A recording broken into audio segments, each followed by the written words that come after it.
Welcome to the True That Show, a show about lifepreneurship presented with wit, humor, and banter by Deborah Drummond and Caroline Blanchard. A lifepreneur is someone who's living life the way an entrepreneur runs their business. All in.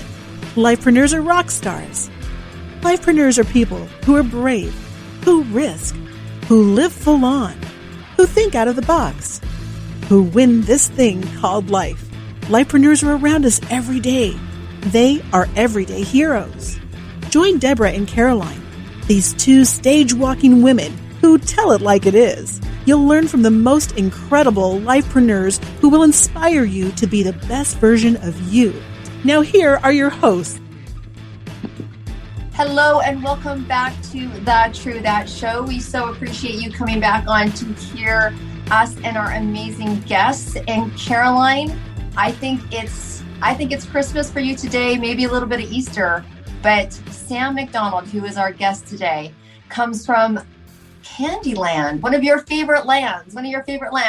And, you know, if you haven't listened to this show long enough or read our book or what have you, you know that Caroline and I love encouraging wealth accumulation because you are lifepreneurs and you are entrepreneurs and you are out there doing life and you are rocking it. And so we have a gentleman on today who is famous in the land of chocolate and famous in the land of wealth accumulation. I mean, I want to hang out with this guy every single day. So Caroline, as the self-proclaimed lover of chocolate and a little bit of popcorn, how are you doing today? I'm doing very well, very well. And talking about my popcorn here, I now went to the 6 groceries, the closest to my place, which is like about a 50-kilometer radius, and they're all out. So I'm going to post a picture soon of like wanted. No, besides that, yes, I'm absolutely a chocolate lover. But lately I've been going more towards dark chocolate because trying to mix my passion with a bit of health. But it's funny because when we were talking with Sam before, so he left the chocolate industry 2 years ago, and he said that in the last 2 years, side note, he lost 40 pounds. So which makes me think, thank God I've never worked in the chocolate factory or chocolate factory. I'm thinking about, I'm different movie here, but I would have gained a lot of weight because right now, I can still control myself, but yes, chocolate is quite something. And what about you, Deb? You are a person who never touched chocolate because you love to be different. Well, the interesting thing is that I used to work and I used to manage a high-end late-night dessert restaurant. And so I used to eat a lot of everything. I used to bake and eat, and I used to do all of that stuff until the one day when I just was unwell and someone introduced me to a naturopath. And I was in my 20s. I'm like, a natural what? Like a what? And they're like, oh, you need to go to this naturopath. I have this one. And there was this one naturopath in Vancouver. And so to please my boss, because I was just like not at it at work, I went there and they said, oh, you've tested positive for being allergic to sugar and wheat and dairy and spinach and strawberries. And I'm like, excuse me, what? Like, I don't care about what? Sugar? Because I was like you. That's why we're so bonded, because I can understand you. Anyways, long story short, they said no more sugar as of today. And I'm like, no. He goes, okay, 24 hours. In 24 hours, you got to drop it. So I went on this vengeance of sugar everywhere. I remember going to, it's the MCD word, because they had these like shakes and they tasted like St. Patrick's Day. And everyone know what I'm talking about? And I ate everything I could, and I couldn't do it all in one day. Like I had pancakes. So I had to go a whole other day and I ate everything that I could. So I do know the experience of loving it. And now I just don't. So yeah. But that's I wish I knew what you were talking about, the MCD, but I don't. I think I was a bit too young back then. I'm not even sure. Oh, probably still in diapers or something like that. Oh. But anyway, how about we talk about our guest, because he will bring something very interesting to the table. He will bring, a lot of knowledge and wealth. He's actually like renowned as a wealth specialist. So I want to introduce to everyone Sam Mcdonald. Hello, Sam. Hello, I just unmuted myself. So, yeah, thanks. Thanks for having me. I appreciate it. So 40 pounds, eh? Yeah, I got to tell you, all I did was stop eating chocolate. And no offense to chocolate, but I still have it in my veins. But I still got another probably 40 to go. But it didn't treat me well in my earlier life, for sure, from a weight perspective. So it's kind of a side question that has nothing to do with the subject, but I'm just curious, to lose 40 pounds, how much chocolate were you eating every day? I just want to gauge myself. Like, what's the... I was a vice president of sales and marketing. From a marketing perspective, there was a lot of R&D, a lot of new products. I always had R&D departments that reported into me. So they were always coming up with new ideas, new concepts, and I was asking them for new things. So I was taste testing a lot of products almost every day. I actually calculated it out to be about the equivalent of 1.5 chocolate bars a day for 30 years. So you figure that out. It's an incredible amount of chocolate and fat. Well, some of us are jealous. Some of us are thinking like, well, there you go. I wouldn't have changed a thing. I loved it. I loved that industry. Awesome. And what brought you to this chocolate factory? How did you end up in that chocolate factory? Oh man, no. I went to my education was always in finance. Passions were always in finance. But life got in the way. I got married young and answered an ad out of the newspaper and took a job as a sales rep for a multinational chocolate company. And I worked my way up in that company for a dozen years. And, I just never went back because I really enjoyed the fun. And I mean, in the chocolate industry, you're selling fun. You're not selling selling toothbrushes. You're selling fun. And it was a great industry for that. And I worked my way up in that market and then decided to get into business for myself. Awesome. So, go ahead. Sorry. No, I was going to say that's an interesting piece. That's where, when I listen to you talk about your history in terms of, all this experience that's brought you to where you are today. I think that's a very interesting twist. And I think it's something that our listeners really have either lived through or want to live through. And maybe after listening to your experience, they're going to be more excited about that. But it's very interesting after having clearly a successful career in a sector to go back. You didn't just go into a venture for 3 years or 5 years or try a business with a business partner and it kind of didn't work because it kind of didn't work. You had extensive research in all arenas of knowing what it's like to start at the bottom all the way up to like VP. And then had that day where you had an option to make a change in your life and come out of that into something else. And then go into the world of entrepreneurship. What was that like? Well, my family has always been entrepreneurs. My father had always owned his own business or two or three. And my brother was also entrepreneurial. So I ended up, the entrepreneurial bug bit me after a while. And I just decided to help my father out, and I took over one of his businesses for a while and bought him out. Did that for about 5 years, and then decided that I had had enough of that, and sold it, and decided to move back into chocolate because the chocolate was still in my veins. So I ended up out west here in Vancouver. All of that multinational stuff and business stuff was in Ontario. So I ended up back out west and working for another chocolate company as a vice president, someone that was looking for international and multinational level experience.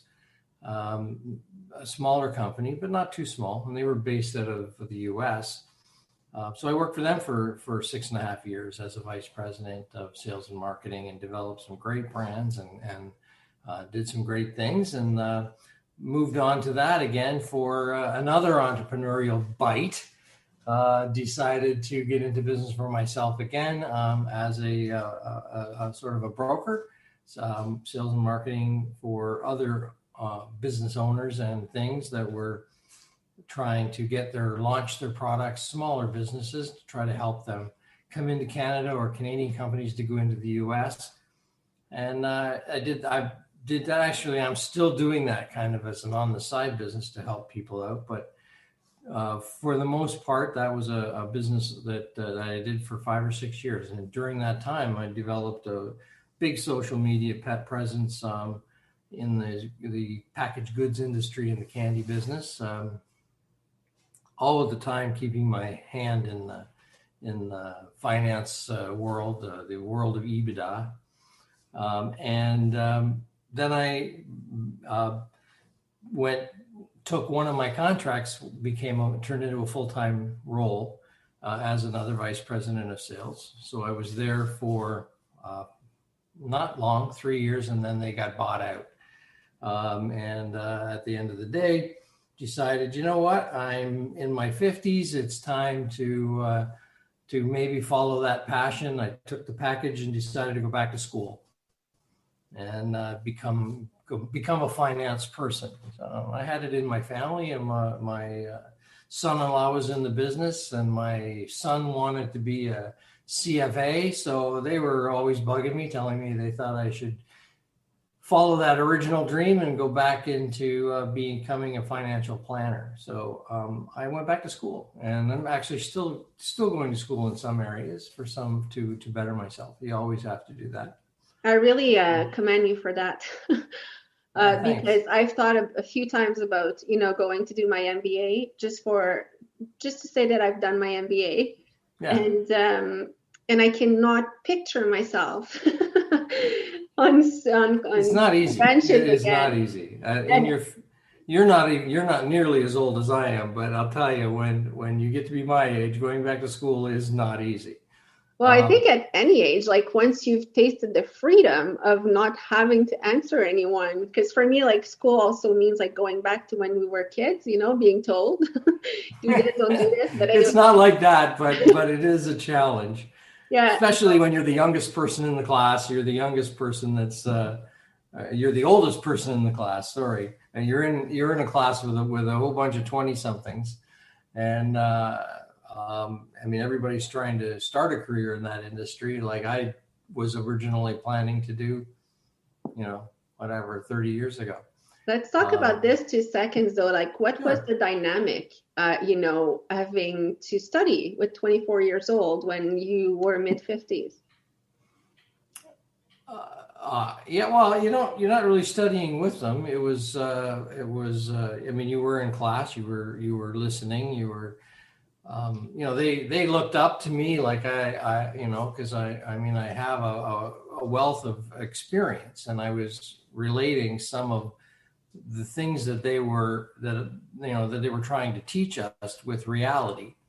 And a lot of times, I helped them focus on, well, here, that's a great concept, but I got to tell you, in reality, in a business world, this is the real reality and what they're looking for and how they can help. So I think I helped out a lot of those 24-year-olds at the same time as learning the technical side of it myself. So, and that's why I focus my business now. So I'm trying to focus my business on the business side of helping, business owners and executives and things with their company focus, their company financial end, looking for a seat at their corporate table, if you will. And at the same time, helping them, with employee benefits, income protection, that kind of thing, as well as helping them set up, estate planning on a personal level. That's where I know a lot of people in that industry, in the industries that I've been in over the years, and primarily at that level. So I thought that I'd have be able to tap into that market and grow my book of business in that area. It seems to be working well. I'm signing up quite a few corporate business owners, doing a fair amount with retention benefits and quite a bit in the insurance side, helping them figure out their way through it. We do, investment loans, all that kind of sort of thing. So yeah, I think it's exciting. Well, Sam, that's one of the reasons why we were so excited about having you on, is because it's an area, money is an area for people in business many times as they're making their way that ironically can get confusing or diverse, or the relationship that someone has is the passion with what they do. And, we've heard a lot of that, if they taught finances in school, if they had taught, entrepreneurship in high school, and if they taught the elements of all the entrepreneurship. It's interesting because I have a teenage son right now that's like, I'm going to open my own business. And I'm like, have you heard of a business plan? And he's like, can you do that? And, he's 17. Yeah, come on, Mom. It's a very fair question. Right? It's a very fair question. But I think both Caroline and I have had that, some experience of knowing what it's like to have, like you said, someone sitting at your table. And as a solopreneur, as someone who's got to make all the decisions, there's no way we can know everything about everything in our business. And having the relief of someone like yourself coming in and highlighting something that people aren't even very familiar with. I mean, it's very rare. We sit down with entrepreneurs. They're like, yeah, I have business income protection. And I was just sharing with you guys earlier about how I think that's, for some people, that's not even a concept. Like, can you talk a little bit about that? Like, someone's like business income protection, because for many people, the business is so reliant on them. It's so reliant on them, and they're so focused on keep bringing it in and taking care of every one of the players. I think a lot of times business owners really forget about themselves. Yeah, no, it's true. People get too much of their money all in one thing, too much focus that they haven't hedged it into different. You've probably heard of balanced, having a balanced approach. Well, business owners have a problem with that because they get so into their own thing that they don't do that. I think before I get too much into that, I would like to touch on how, you mentioned it that it's a lot to know. Well, it's a lot to know for me as well. It's a lot to know for anybody, any one person. And which is why I joined a team of sort of a franchise, if you will. It's more of a group, but I called Freedom 55. And I joined this group because they have a team of specialists that help me.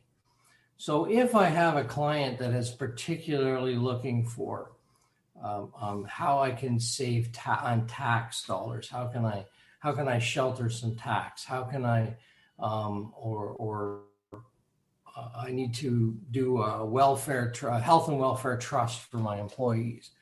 Something that is particularly of interest. It's my job to figure that all out and kind of be that person to try to help them, direct them in the right way. But as soon as they have decided on, or as soon as I recognize an opportunity, I can bring in specialists that are particularly good at what those things are.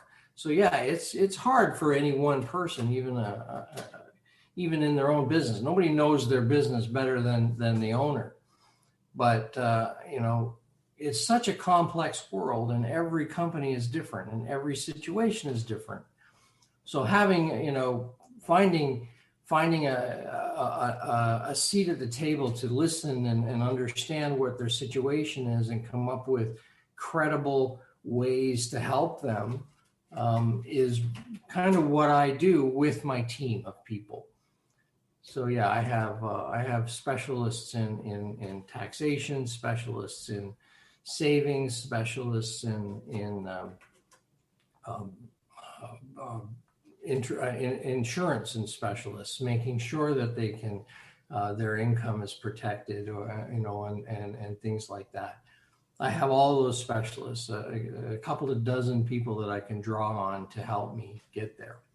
And what I find super interesting in that, and there's a reason why we call you wealth specialist, is that you don't only have all the knowledge that is needed for finances and wealth, but you have experience behind you that is absolutely priceless.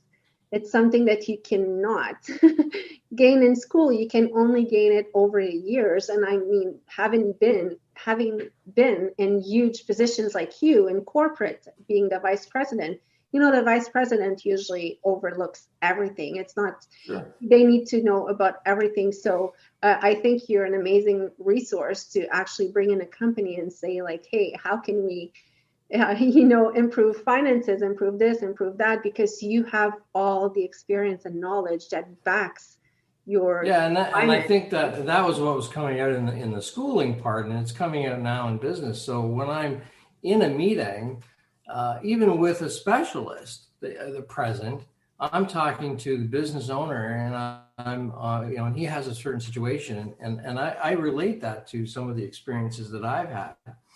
And I can pull out and just say, you know what? I think that's not necessarily the right direction for this business. I think maybe we should look at something in this direction, which, a 20-something-year-old financial advisor wouldn't have that experience. So, yeah, I think it's very, my experience in my past as a business owner and as a business executive has definitely helping me understand and definitely help me help business owners succeed. That's my biggest, I think my biggest thing, because I got into it later in life with all that experience. I think it's a very big positive that I add to the table.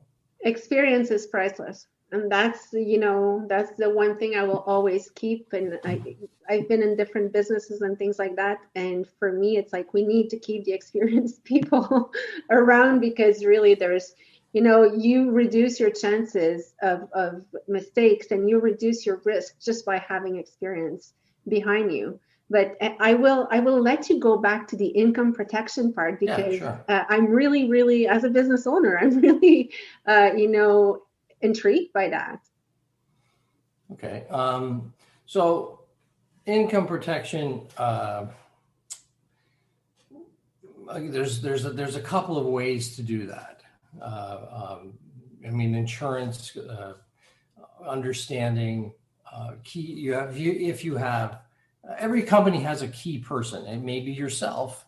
It may be an engineer that you've hired. It may be an accountant that you just couldn't survive without in your business, whether it's a small business or mid-sized business or even a big business. Every business has a key person.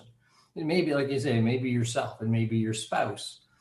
And so that person's income is very important to you. So there are insurance processes that would enable you and that person personally to survive if they got critically ill, or if they passed away or whatever.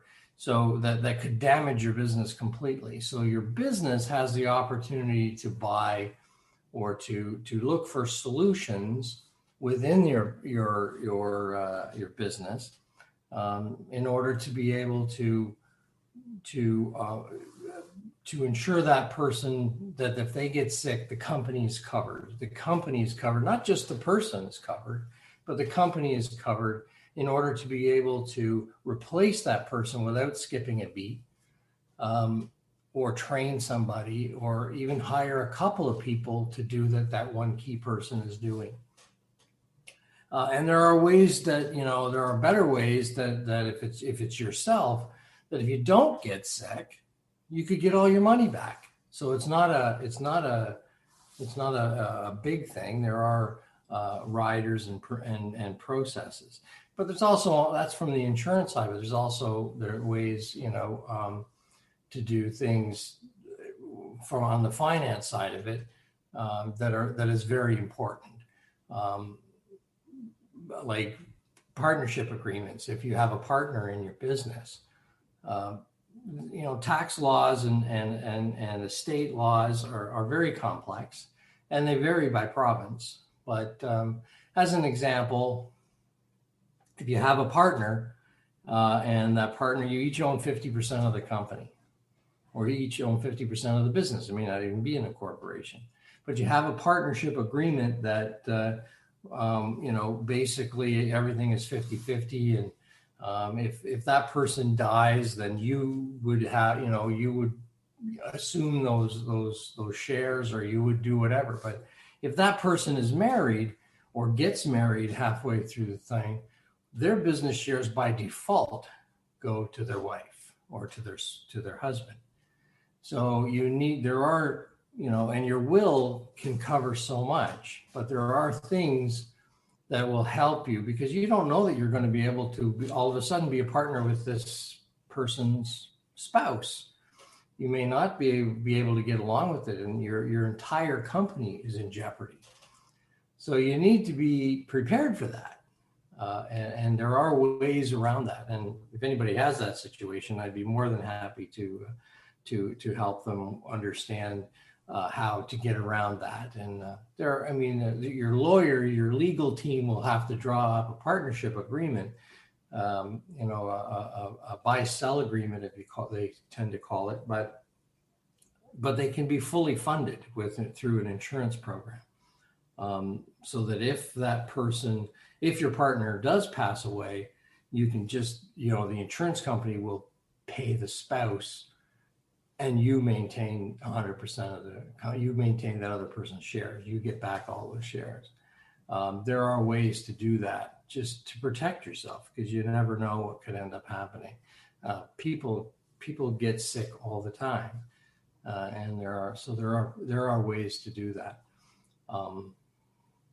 That's basically it. There are umpteen million ways to do that. To do that from an income protection perspective. Well, Sam, I think what you just did is, I think, incredible in the sense that you took one out of, I think, about 20 or 30 things that I know that you do, and did a breakout. I call that like a breakout, where you actually break it out and show people all the multifacets of just that one thing, which I think then highlights why someone needs to have you on their team as that person that they can call and run things by as they're building their business, or they're exiting their business, or how about when you're thinking of building a business? How about that? Because there's so many of us, look, entrepreneurs, we're 2 feet in, like we're ahead of ourselves.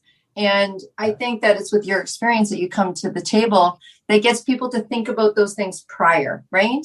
Think about those things prior. Setting it up properly in the first place is critical, but there's never too late to adjust if you don't have insurance systems set up in place.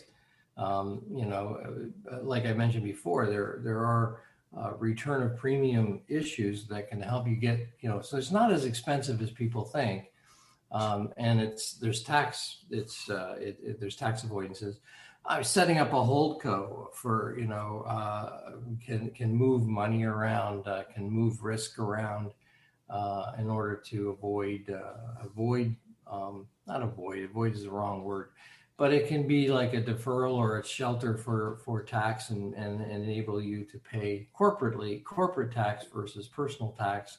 There are ways around all the different elements of doing things in a business that is never too late to set it up properly. It just needs to be set up with a legal team, with your accountants, and with your financial advisor.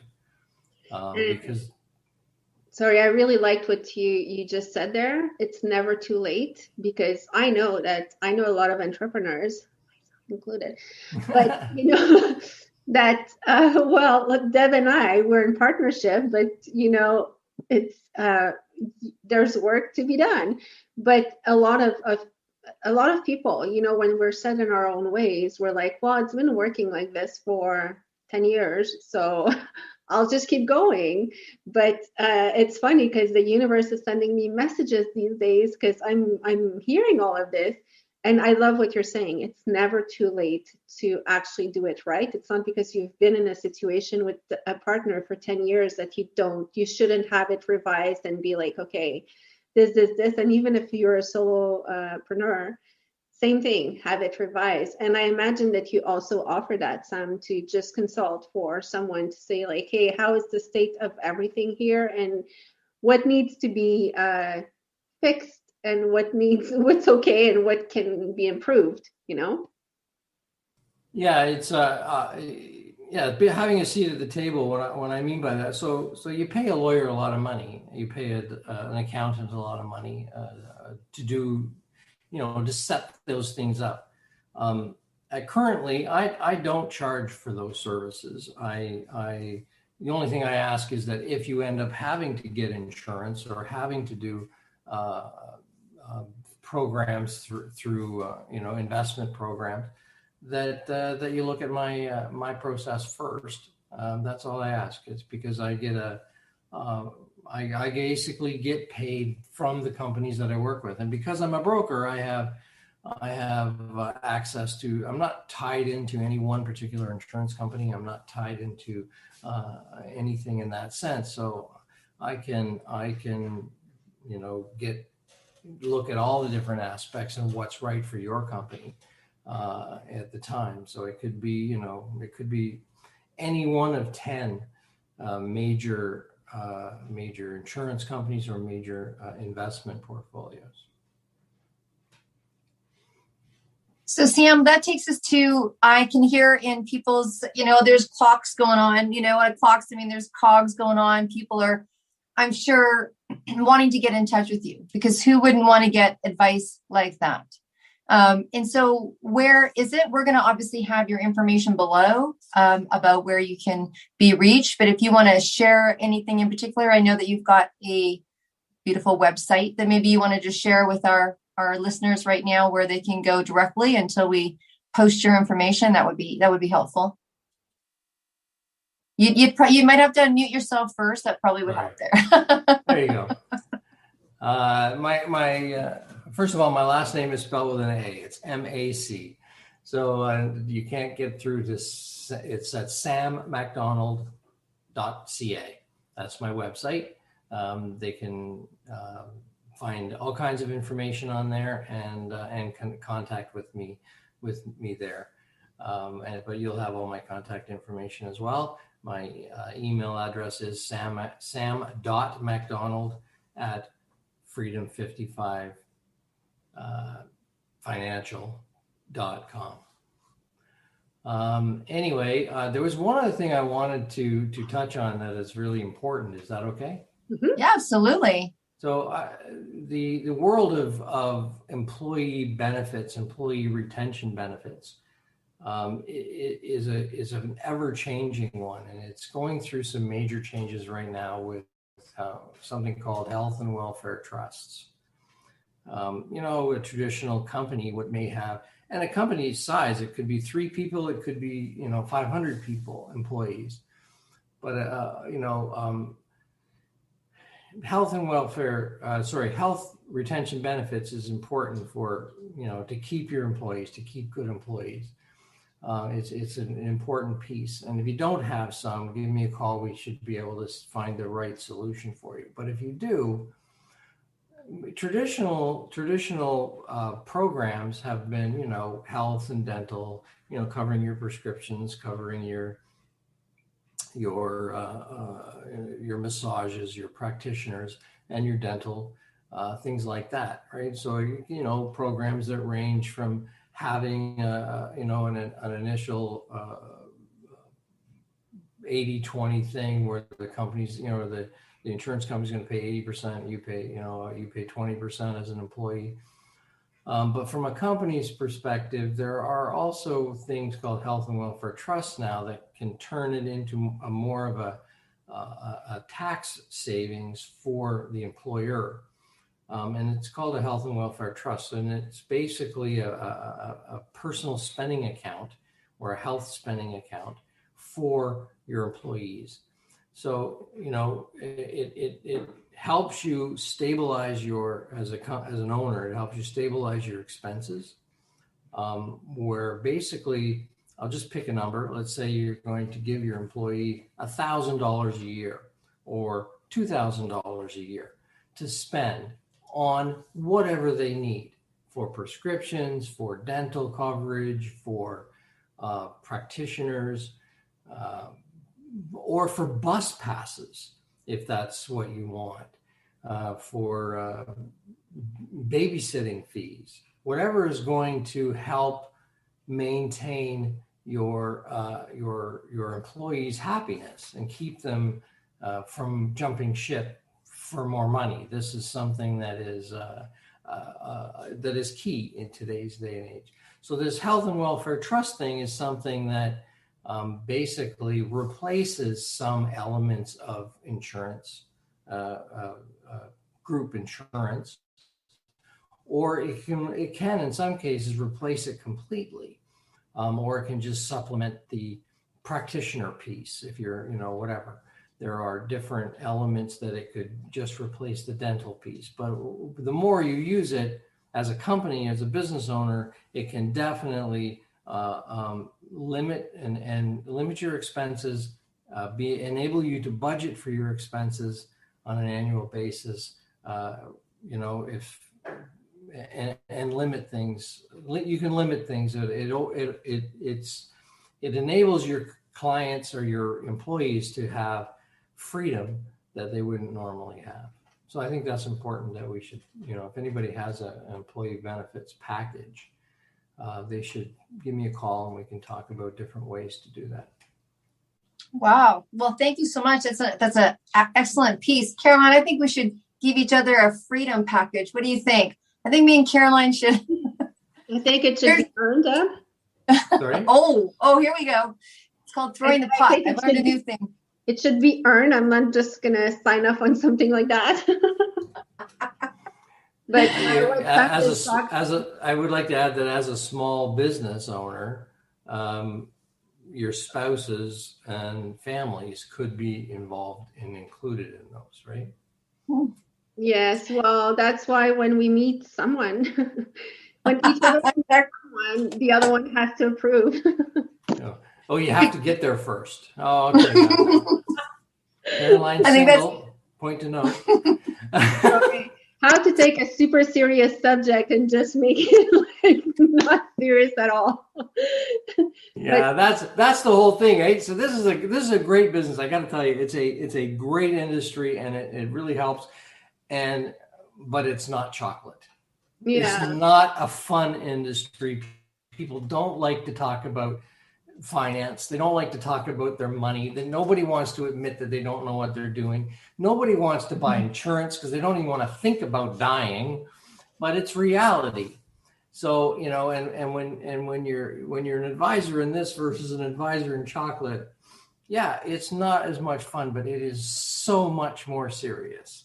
Yeah, and but in 10 to 20 years, Sam, it's going to pay off because instead of watching people dying from diabetes, huge. You will help their family. There are so many things that I didn't do as a young person that I wish I had done on the finance side. Now that I know. Mm-hmm. But one thing that you touched on, I think, Caroline, early on, or maybe it was Deborah, about it was Deborah about her son. They definitely should teach this stuff more in school. This is definitely a grade 11 or 12 course. It's a full course to understand, better the whole finance, insurance, and taxation, and all of that sort of thing. They touch on it in a small way, but it's definitely something that should be a full course offer. Okay. I agree because I have two of my kids right now that finished their high school. And when I talk about budget, they're like, what? Yeah. I'm like, are you going to, deposit part of your money into savings? They're like, no, you'll be there to pay my stuff when I need something, The days of people having, long-term pension plans, which we can still do for companies, but in reality, people, it's becoming less and less. I mean, people don't stick with companies for 20, 30 years in order to get a lifetime pension anymore. So they need to do their own planning. It is reality. So I think we should see a future podcast on financial planning for younger or not so younger people. Sure. I have been considering, and I've done a couple of webinars already. But yeah, we could use your platform for some of those in the future for sure. Awesome. Well, thank you so much for being with us today. And again, people, if you want to reach Sam, sammcdonald.com is .ca is his website. Macdonald is MAC. Correct. And a wealth of information. You're really a wealth specialist. But for me, what I really love is that you have all the knowledge, but you also have all the life experience to back everything that you're actually, recommending and everything. So Deborah, I will let you close because I know you like to have the last word. Oh, there it is. CCM, I told you. So now you can see why we need something. Now you can see why we're both single. Anyways, it was, absolutely, I concur on what Caroline shared. And in all honesty, I think, I'm going to finish it off with something nice. I think you talking about partnership agreements, which has been interesting, a conversation for us, right? And we've been, we've worked through our own businesses and we've worked for other companies and what have you. And I have to say that trust, when I listen to you talk, it's like, you need someone like Sam in your corner that you can trust. And one of the reasons why me and Caroline can josh the way we do and love on each other the way we do and the funny way we do is it's really important to trust the people that you have in your circle. And I think that's one of the things that you get through experience that you don't have when you were younger, right? That you don't have that when you were younger. And so having people like yourself that you can actually have those conversations with, building a business with someone like Caroline, who, we're like, we got each other's back and we feel really solid in that, even though it may not look like it sometimes, people, we do love each other. But having someone like yourself that has your back actually as a business owner makes you feel like you can stand stronger, make different decisions, because you know that you've got someone that can concur financially, which is really, come on, why you're going into business. You're going, a lot of times I've gone into business out of pure heart, hasn't really converted maybe over in my early years into money the way that it needed to, so I could keep sustaining. So if you want to have sustaining relationships, and I think that's the biggest part about it, is having someone that you can trust and kind of go in the game with. And so when I hear you talk, I just that's the word that keeps coming to me. And obviously why you would make decisions, like you said, making decisions early on about going into business, that you would even go into business. We're all talking about partnerships and marriages and we're having a good joke about it, but it's a big decision, right? So it's nice to have someone, like you said, sitting at your table. So I just got so much myself out of this. I'm like, I'm just happy with myself, and I'm sure so are our listeners, and so are the people that are watching and will be seeing this interview. So I thank you so much for taking your time today. I know you're very busy. I know that you have a great client roster and you're looking to add to that. And so, Caroline, I'm not going to always say nice things at the end of a presentation or a podcast, but here we go. It's been a great pleasure to sit with both of you guys today. So with that, we shall sign off. Thank you very much. Thank you, and have an amazing day.